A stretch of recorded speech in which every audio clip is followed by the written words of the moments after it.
Welcome back to my YouTube channel, Sols Ganang Buhay.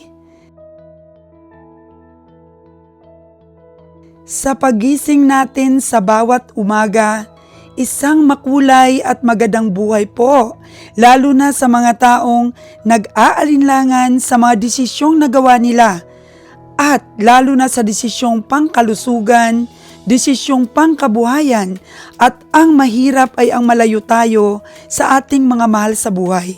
Kaakibat ng mga sitwasyon na saklaw upang matustusan ang pangangailangan ng ating pamilya.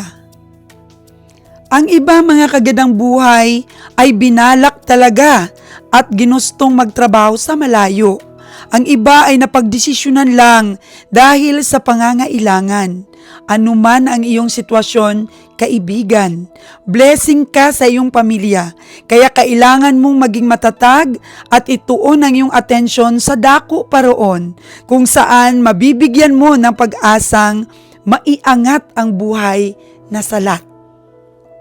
Sa mga vlogs ko, ipinamulat ko ang kahalagahan ng pag-iipon ng puhunan, pag-iipon ng kaalaman at bumuo ng mga pangarap.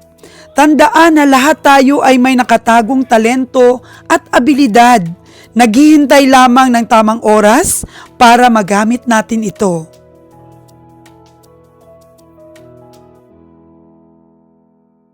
Morning routine po para sa pagpapakain ng ating mga nabiling baka. Kailangan pong ikondisyon natin sila para makaya nila ang mahabang biyahe papuntang Luzon. Sa negosyo, kailangan i-enjoy natin ang bawat proseso para hindi natin maramdaman ang pagod. Siguro nagagawa namin ni kabiyahe yan dahil meron kaming matibay na relasyon. Aanhin natin ang maraming pera kung ipagpapalit naman natin ang ating asawa sa iba at magkawatak-watak ang pamilya. Ang tunay na kaligayahan ay kung buo ang pamilya natin at walang maisusumbat ang mga anak natin na nagkulang tayo sa kanila. Sa ating mga OFW dyan, laban lang para sa pamilya. Sana mag-success din po kayo sa negosyo. Sa bawat desisyon, timbangin at malasing mabuti, pag-isipan at panindigan. Napaka-importante po ang pagkakaroon ng tamang paninindigan sa ating mga desisyon. Tumutulong ito upang maiwasto natin ang ating mga maling akala na dahilan para masiraan tayo ng loob. Ang tunay na tagumpay, mga kagandang buhay, ay ang pagkakaroon ng nasa loob na kapayapaan, inner peace. Yung alam nating wala tayong inaagrabyado at inaapakang tao. Yung pagnanalangin tayo sa Diyos ay meron tayong wagas na puso at walang alinlangan sa ating mga panalangin na tayo ay kanyang didinggin. Marubrob na pananalig sa Diyos ang dapat nating ikapit sa araw-araw na pakikibaka sa ating buhay. Para sa iyo na nakaluluwag ngayon, be humble. Lalo na sa ibang bansa, magtulungan at ibunyi ang tagumpay ng bawat isa. Halikayo mga kagandang buhay, samahan niyo po ako para i-check po natin ang aming napamiling mga baka para po ma-prepare at maibiyahe po namin mamayang gabi papuntang Luzon for slaughter.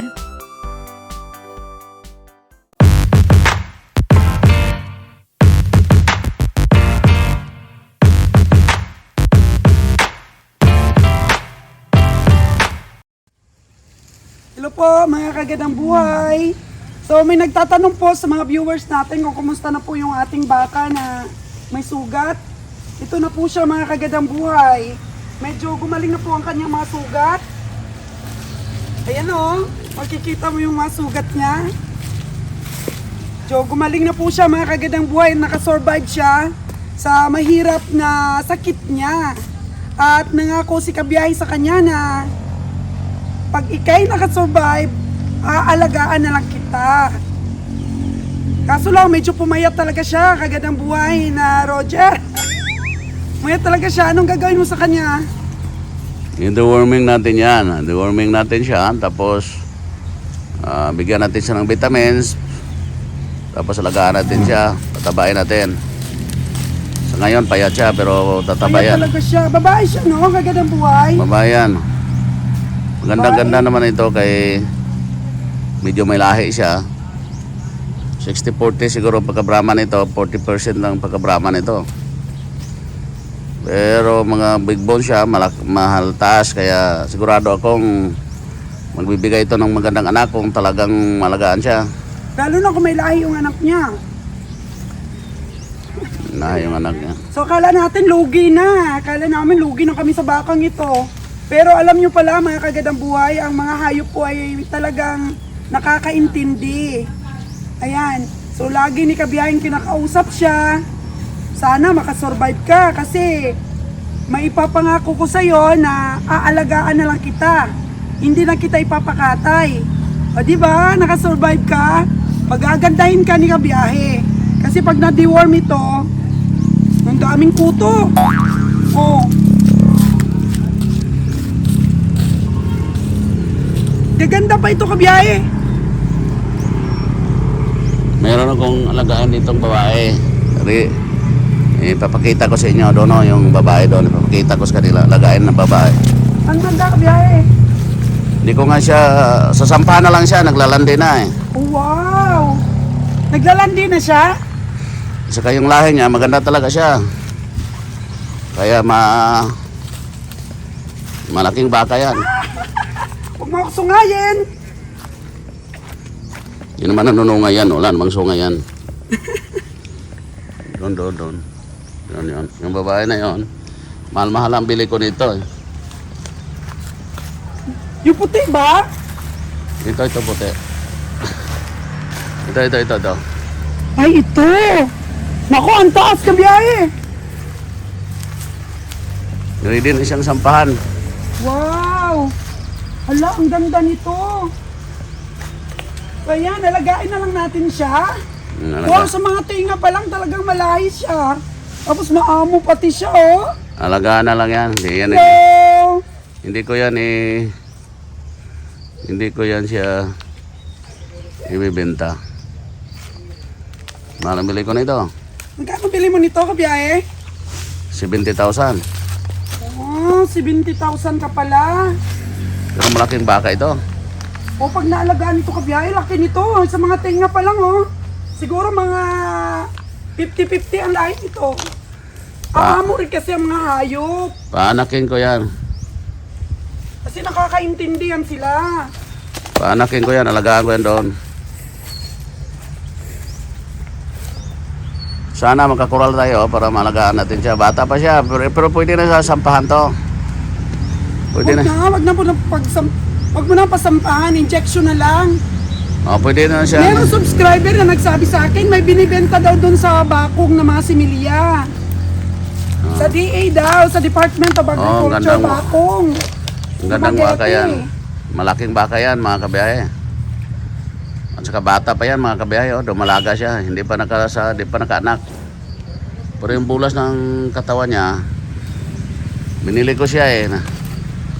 Binili ko siya dahil gusto ko rin siya alagaan. Paano ba magpaamo ng baka, no? Pero kung mayroong bibili nito, ito malaki na itong baka. Almost sa katawan siguro nito. Iiwanan kasi ito, alagaan to. Hindi ko ito papakatay. Sayang pagkatayin. Kasi ang ganda ng lahi niya. Gandang babae ito, mga kabiyahe. Kasing ganda ko ba? Huwag mo nang pailahin mo siya punta rito. Kunan mo ang ilong ito. Tawagin mo nga doon lalaki, iba. Kunan yung ilong to, kunan ng ilong. Oh, gandang bulas ng katawan. Mga kabiyahe. Ipapagandahin ko pa katawan nito. Oh, papagandahin, ano ko siya. Kunan mong ilong yan ah. Papalaka natin. Binili ko siya mga kabiyahe, tingnan nyo, ang ganda. Nainlove ako dito, binili ko si 20. Siguro kung karnehin siya, ang timbang niya siguro mga kabiyahe, gato 50. To 60 mga kabiyahe, ang timbang nito.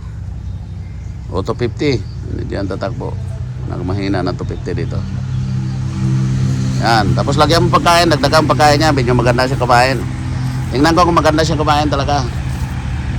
Kasi yung mga baka talaga dito rin sa amin, may nabibili rin kaming alagain pa siya, kawawa pa talagang alagain pa talaga. Kailangan pa talaga ng naghahanap pa talaga ng amuma. Batang bata pa ito mga kabiyahe, oh. Malaking bulas ngayon kung karnehin siya, kikita siya. Pero sabi ko nga, dahil maganda naman siya, kunin mo. Kung kakain siya ng tubo, mas better. Ano mo, bungkaga.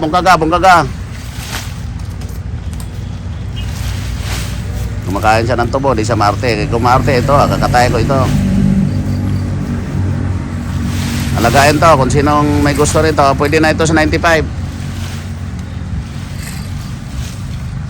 Ang karne nito, kato 60. Ready sampahan na ito, ready sampahan. Pwede na ito sa 95 kung may gusto dyan.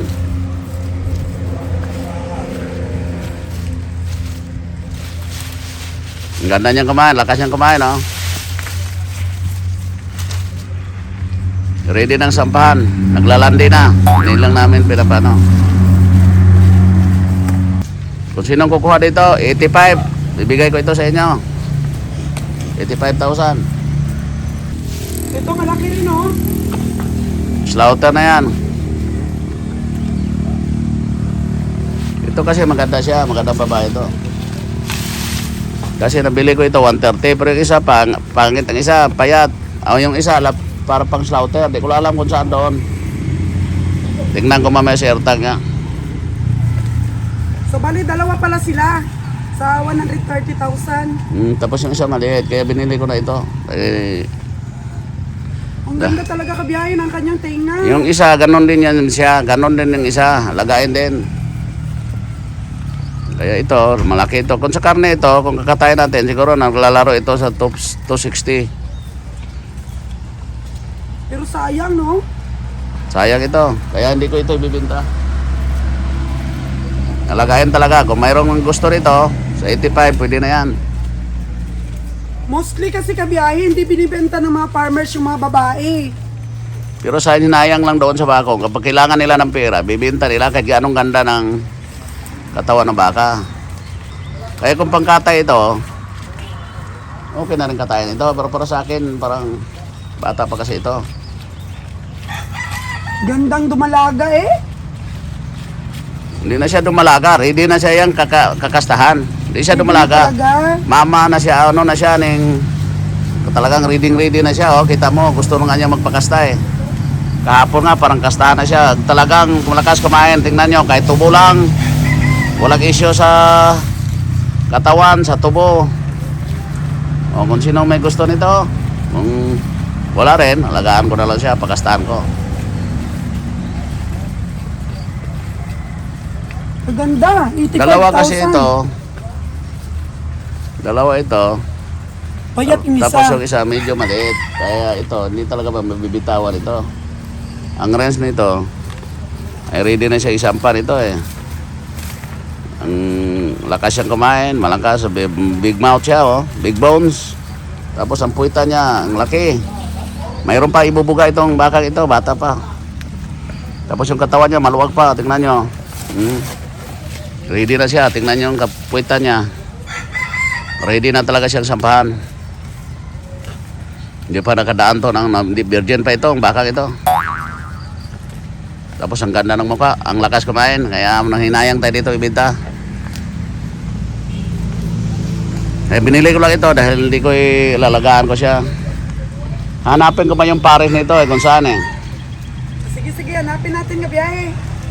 Hanapin natin kung sa ano na siya, ang pares nito. Ipakita ko sa inyo yung pares niya. Hala, ang ganda pala ng isa kabiyahe. Oh, dalawa sila. Medyo payat lang ng konti ito kabiyahe. Wala, normal lang yan dahil di pa bata pa talaga. Doon ka. Walang issue rin sa kain. Siguro Lalaki ito. lalaki siya. Oo. Pero malaki rin Ganun naman. din ang lahi kabiyahe. Medyo ano din siya, mataas. Mataas ang lahi dito. Big boss din siya, oh. Yan.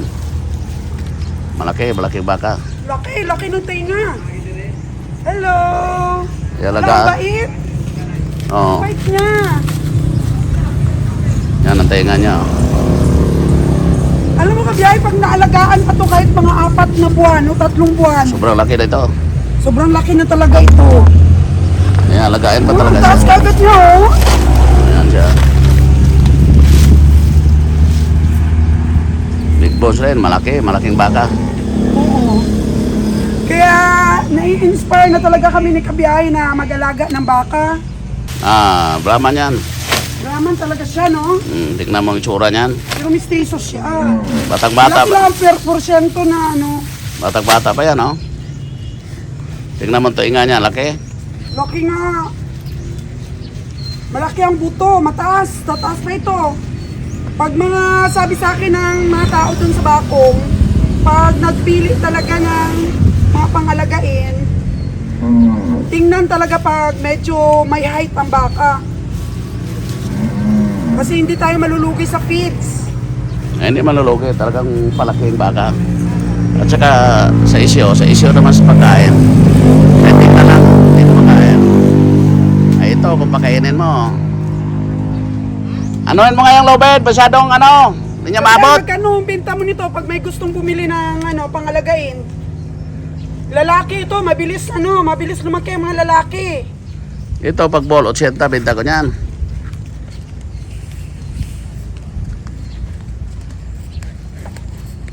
So ngayon kasi ang karne niya nasa 240. Ito kakabiyayo, tingnan mo yung ano niya. Yung haba ng katawan niya. Talagang malaki siya, kita mo naman. Oh, malaki yung paa. Oh, malaking baka, oh. Yan. Ang ganda ng mga paa niya. Bata pa, oh. Yung puwet niya, talagang may bubuga pa, oh. Ganon na yan binili ko, walang inom. Ganon talagang ano niya. Sunggo nga siya doon sa truck naming bago. Sa taas niya, may tama yung liko niya, pero mild lang yan. Ito nabili naming truck, hindi pwede itong kargahan ng malalaking baka. Kasi Talagang kulang sa height. Kasi sunggo siya. Kulang sa height. O, yung puweta niya, sunggo, oh. Pwede na alagaan. Mamaya, pinumin natin ng page. Yung isang medyo mas lamang kasi yung babae dito. Mas lamang yung babae. Mas malaki yun gabiyahe, yung babae. Mas malaki yung babae. Ang galing kumain ng buko, oh. Nangangasta na rin ito. So gagamitin lang po namin yung yung Schrader machine namin pag may kural na sila. Ito, maglalagay tayo talaga ng lagayan nila. Maghanap tayo ng mga baka dito na pwede talaga. Maraming potential dito po sa Ito, malaking potential nito. Kaso lang, nakapos yata ang may-ari, bininta niya. Pero pwede ng bull ito, eh. Mga ilang, tingnan mo ang baka. Ang laki ng bunganga ng baka. Tapos ang laki rin ng tainga niya. Batang-bata. Sana kaya nga nagustuhan ko. Sabi ko nga, alagaan ko siya. Big bones ang baka. Napakalaking pula sa baka. Meron niyang nagbigay ng tip sa akin gabiyahe na kapag daw ang ating aalagaan ay mistisa na inahin, pwede daw tayong bumili ng similya sa DA ng Dumaguete. AI na lang daw. Kasi nga, gustong-gusto ko talaga na makatulong sa mga farmers sa Ito na siya, update namin probinsya na siya. natin. Okay na yung niya, tsura niya, malaki. Kapag na-upgrade yung Kaya, mga baka dun sa probinsya 130 natin po gabiyahe, ang bili namin magiging ito. kagaya na nito yung mga baka. Kaso lang bata pa talaga sila. Kaya nadesisyonan kong hindi po siya dapat At ibenta. saka ang bait pati, oh. Ang laki tenga, big bones. Tapos malakas kumain. May ibubuga pa yung baka na yan.